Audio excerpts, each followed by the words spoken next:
That makes it the next day. Good morning. It's about 2 p.m. on Wednesday. I'm having some coffee. But don't worry. I'm also hydrating with Stanley. So Stanley's got quite a bit going on this season. I have the rubber glitter bumper boot.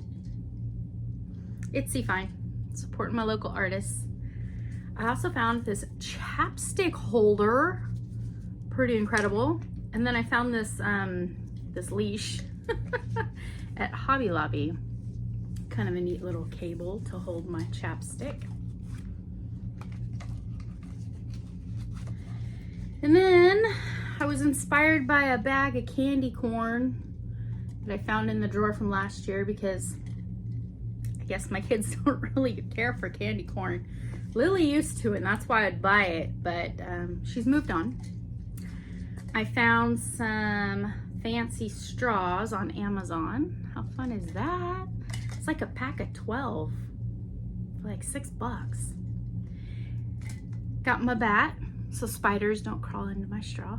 And then I made this little pumpkin that fits on the straw.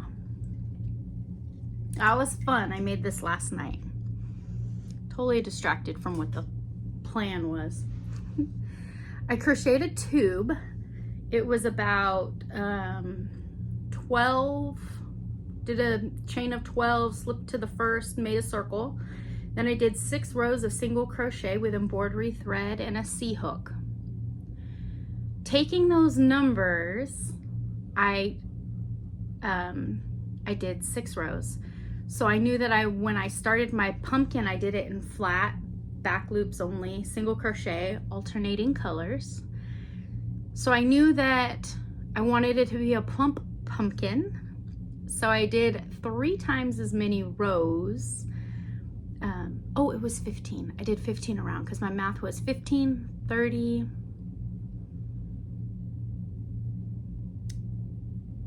45. Oh my gosh. Wrote it all down. My brain feels so foggy. Just waking up. Let's see. I carried my project to work in this little tiny Halloween goodie bag from the $1.25 store. There was, I don't know, like 25 of them in a bag. Let's see. My inner circle was chain 15, slip to the front, leave a tail so that I could sew in the pumpkin round. I did 6 rows and then I left another tail, which I kept leaving all these tails because I wanted to stitch it and sew it together. I left way too many tails. I ended up sewing those in and snipping them off. The outer I worked flat, alternating light and dark orange. Back loops only. So it was 15 rows that I wanted to attach. It was 45 rows done flat. I did 46.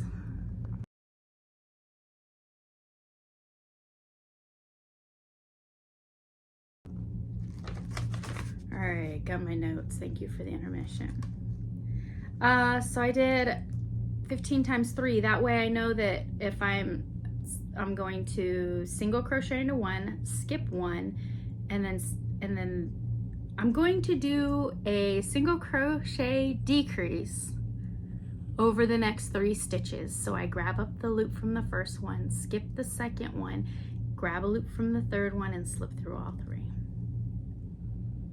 Single crochet decrease over 3 stitches. So that's how I was keeping my math simple so that my pumpkin would be nice and even. There's this bottom. So I did that and then left my attached to the circle, pulled it all up over itself, put the stuffing in there, and then I switched to green embroidery thread. I had this nice variegated, very leafy. And so then I just did 1 row, grabbing both rows again, grabbing that center circle, that inner circle, and that outside rim, and it pulled my little pumpkin in. Then I did a chain. I did 3 single crochets in each one of the chains. I think I did, I don't know, random numbers, 15, 25, I think, just so that they'd be long enough for the straw. I will not be writing any more of that up. I ditched the writing of my notes through once I already had the thought process and the math down.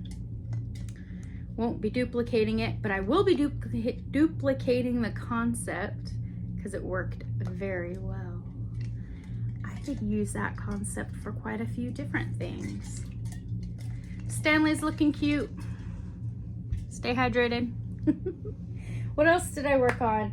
So the first night of my overnight, I had wanted to work on the spa shawl top.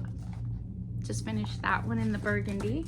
Wanted to work on it with some Halloween colors to go over simple dresses, like maybe this one today. I don't like it. I worked on it the first night, thought that I loved it, holding those two together.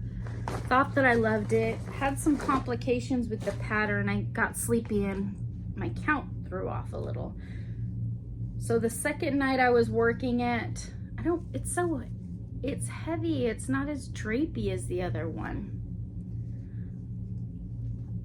I don't know. It's not happy with it. I don't want to finish it. I think I'm gonna take it out. So then I thought, well, maybe if it would be drapier if I only used the color that I really, really liked. So the last night I worked up the first few rows in just the color I really, really liked, and I didn't really, really like it either. So I'm going to frog this. Can you get my ball winder out and separate the 2 different colors from it? No convincing me otherwise. So those 2 nights I didn't really get much done. Not really, but that's okay. That's okay. But I have been working on Nola's cardigan. I've got one side completely done. And we did a trial run. It fits nice. So there's the extension for the back. We got the front. We got the sleeve. It's big and billowy. I did some decreases that weren't in the pattern right through here because it was really big and billowy. And then the cuff is pretty long on it. So I had her try it on. I did 1 row of the slip single crochet so that she could try it on and I could see how tight it was here where her watch is, because she wears a watch, and it's perfect. So now continuing on the other side, before we join, I'm working on the sleeve. I have enough. This surprisingly is enough to finish the sleeve because that's what I had on the other side. So I got enough to finish the sleeve. And then breaking into my very last skein, I didn't over purchase by too much because now I'm gonna do the collar around and then extending the bottom of the cardigan. I think that is coming right along. So that's my main focus for the next few days is that cardigan, because our weather has officially changed. It's chilly in the morning and sweaty by afternoon. California fall. So that is that. Oh, so I found a movie on Roku. It's called A Love Yarn. Very Hallmark-ish. And it's a love story. It takes place in New Zealand. A lady has a yarn shop in a cute little quaint town, and they're very, very big on supporting one another, offering emotional support, a lot of bargaining and trading for your needs. There's a small group of people that get together in the yarn shop. They do crochet and knit. There's a lot of crochet knit terminology that is correct. Their wool is dyed locally. New Zealand's big for lamb. And the yarn dyer is going out of business. She's older, she's been doing this her whole life, and there's some other things she'd like to do. So then the story takes place, which I won't tell you anymore because I don't want to ruin the story for you. It's free on Roku. If you have a Roku, it's free. Otherwise, you might have to buy a Roku TV and then it's not very free. Cute little part about it. So there's a few different dynamics going on. There's a young woman that owns a yarn shop and she's learning from the older woman about dyeing. Lots of fascinating scenes with some processing taking place. And there's the dynamic with a woman and her mother. Her mother's originally from New Zealand and has moved to, I think, San Francisco, Seattle. Can't remember. So there's a mother-daughter dynamic where they're living apart, but they're trying to show each other support. And then there's the big bad wolf that comes in and tries to destroy everything, and it gets smoothed over, and that's the Hallmark part.